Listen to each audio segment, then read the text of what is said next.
Here's another one, which I would argue in a lot of ways can be interpreted in many different manners. It is the trial of the Sirens. The Sirens. I would call it the trial of foresight and self-mastery. Let's find out why. So, following the warnings of both Circe and Tiresias, Odysseus and his crew approach the island of the Sirens. Okay, we know the story. These mythical beings sing an irresistibly beautiful song that promises infinite knowledge and glory, luring sailors to crash their ships to the sharp rocks and perish. It's one of the most straightforward ones, I mean, it's probably one of the shortest ones as well. Like, if you really look at all the other ones, how many things they go through. Like, they tie him on the mast. He tells them, put wax on your ears so you can't hear the song. And no matter what I tell you, don't release me. And, they drive through because he wants to hear the song and all that stuff. And then he is driven through that whole situation, let's just say. He's ridden through that whole situation by force. And then he comes out the other side, having left behind the call of the Sirens. It's one of the most known trials, I would argue, to a certain degree, that most people resonate, or they know the most. The call of the Sirens. Now let's analyze what this actually means. You heard it here first, guys. Probably. I don't know. It's the trial of foresight and self-mastery. Reading from my notes, the Sirens represent the seductive call, okay, blah blah, beauty, knowledge, flame, pleasure, or ego, flattery, and really you could throw whatever you want in that. Like, whatever you want. Luxury, you can put, all the things, it's pretty much the same thing.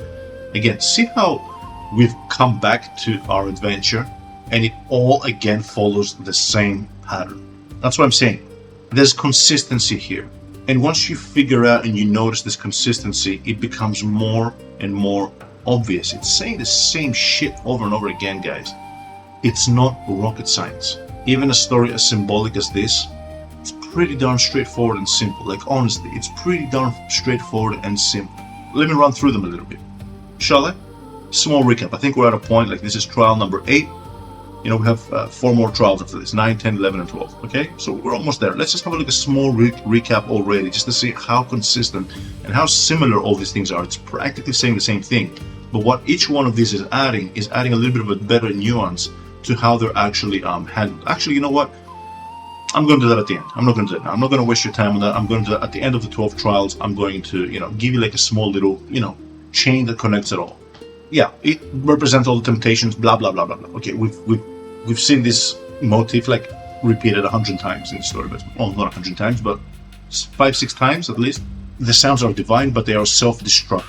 Okay, why are they self-destructive? Because they lead the sailors, and arguably symbolism as well, like we have in Greek, the saying "O kalos kapitanios se fortunas férvete," which means the good captain, it shows in the storms. Basically, you're right driving your ship, and how good you drive your ship, which is your life, which is your character, which is your actions. You can the good captain is always you can always tell who the good captain is in the hard situations, in difficult situations. When everything is fine, everything is great, we're all good people, we're all kind, we're all loving. It's in the difficult situations where you show and you prove your true colors. Okay, and this is what it's actually showing here as well. And the entire kind of like symbolism of the ship and all that stuff, he's guiding his self through all these adventures. And listening to that song, what does it do? Well, it drives the captains and all that stuff to get their ship crash onto the island. That's the self-destructive part here. Okay. Odysseus does not foolishly try to avoid temptation altogether. Instead, he prepares for it in advance. He knows about it. He's been told about it.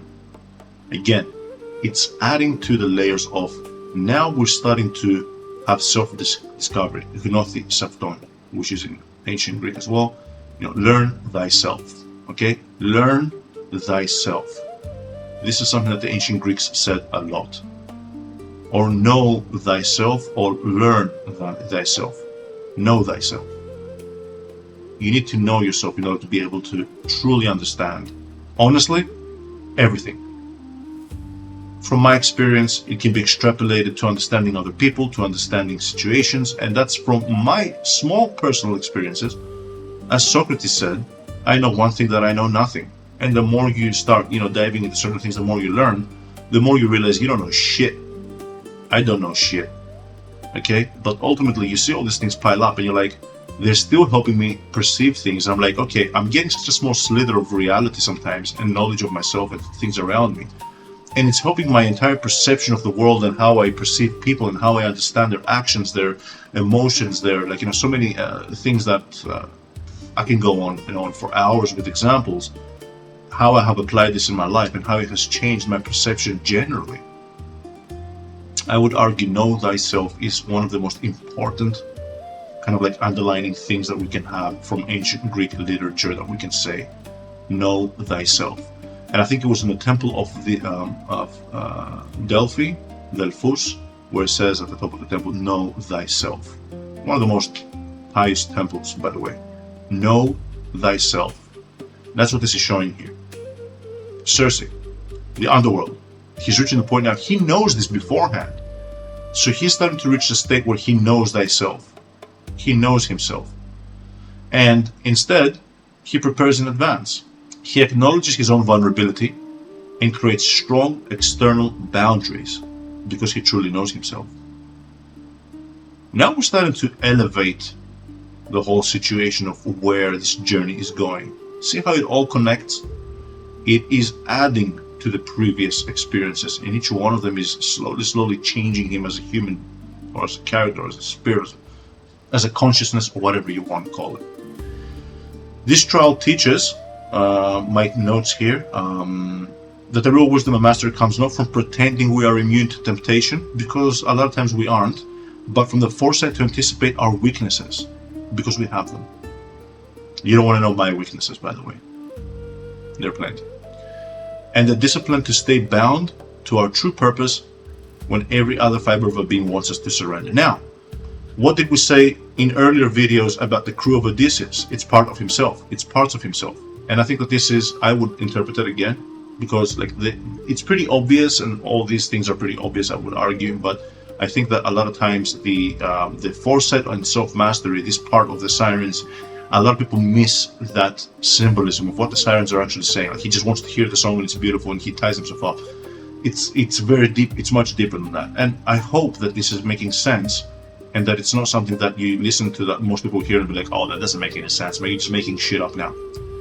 You could say that. I mean, it really does depend on how each person interprets and understands certain things in life, I guess, in certain aspects. But I would argue that it's pretty obvious. Personally, I think that it's just so obvious that it's just like, it's like the sunrise, the morning sunrise, where you just see the sun and you're like, well, it's obvious, it's the sun.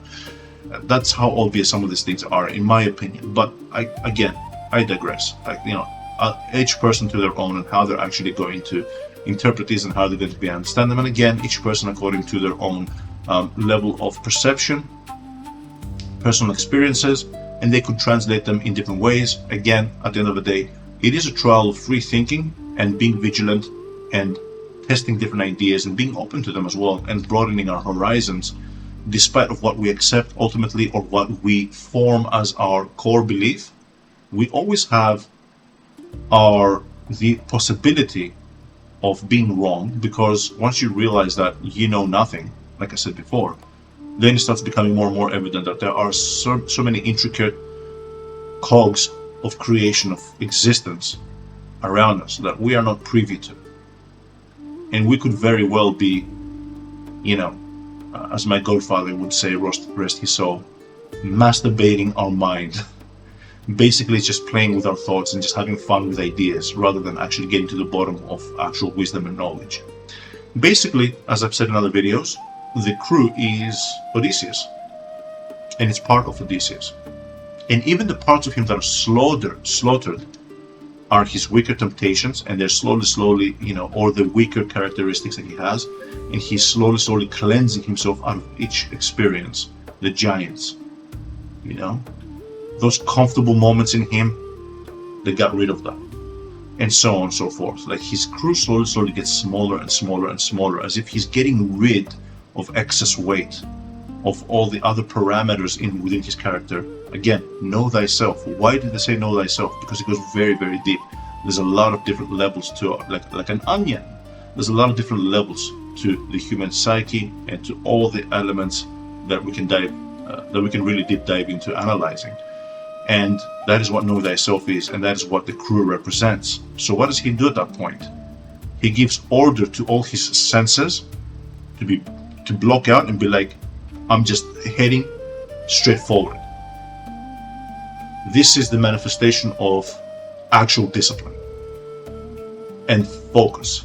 Discipline and focus. When we have to do a certain task, we have to learn, you know what? I'm focused on a task. I need to, get my strength and really just block everything out and just do it. However, our mind is the builder, our mind is the captain, whatever the case may be. It is aware of what's happening around us. And if we don't have enough, if we haven't created a defense strong enough to block those exterior situations out while we're moving forward, towards our target, it's very easy for us to turn and be like, oh, what's going on over here? Oh, that sounds nice, let's go over there. And we lose track of our bearing. But the head, the mind, must be aware. You can't just blindly go forward into any direction. You have to be aware. So what this teaches us and what this shows us is that he creates a situation with his senses where he is, it's like he's bunkering up. It's what we say in other cases, will it. You will it. You will yourself, or with sheer will, you power through certain situations. That's what this is teaching us. Again, all these are lessons for us as well. And that's why it's a story older than time. And that's what the Sirens represent. He blocks out all his senses. He blocks out all his mechanical kind of interactions, or he just puts them in a certain direction. Says go, but my mind needs to be vigilant. It needs to be wary, and it is going to be noticing all these temptations. No matter how hard it is, that's what it shows. Again, the discipline, but also the focus and staying true on the path, which is a very hard task. Few of us achieve that level of focus and following the path. That's exactly what this trial is trying to show us here. And again, it's the trial of foresight and self-mastery. You have the foresight, you know your weaknesses, and you prepare for that. You prepare for your weaknesses, and I would argue also you heighten your strengths. Kind of like a video game, like in a fighting game, for example. You know what your weaknesses are in a fighting game, and you know what your strengths are. You try to play on your strengths and try to get better on those, and you try to defend your weaknesses. So you anticipate for what your weaknesses are when you're up in a matchup with someone else and you're playing online. You anticipate what your weaknesses are and you try to defend better against them, whilst you know what your strengths are and you try to play and lean into them. And you try to create also situations strategically in that specific scenario, which can be extrapolated to real life as well. You try to create situations in that scenario where you are forcing the narrative or the experience, let's just say, into a direction that allows your strengths to be the governing factor of what's happening, rather than having to lean on your defenses for your weaknesses, because at some point the defenses can break if you don't use your strengths as well. So that's another reason why I like fighting games so much, because it is a retrospective in our trials in life as well.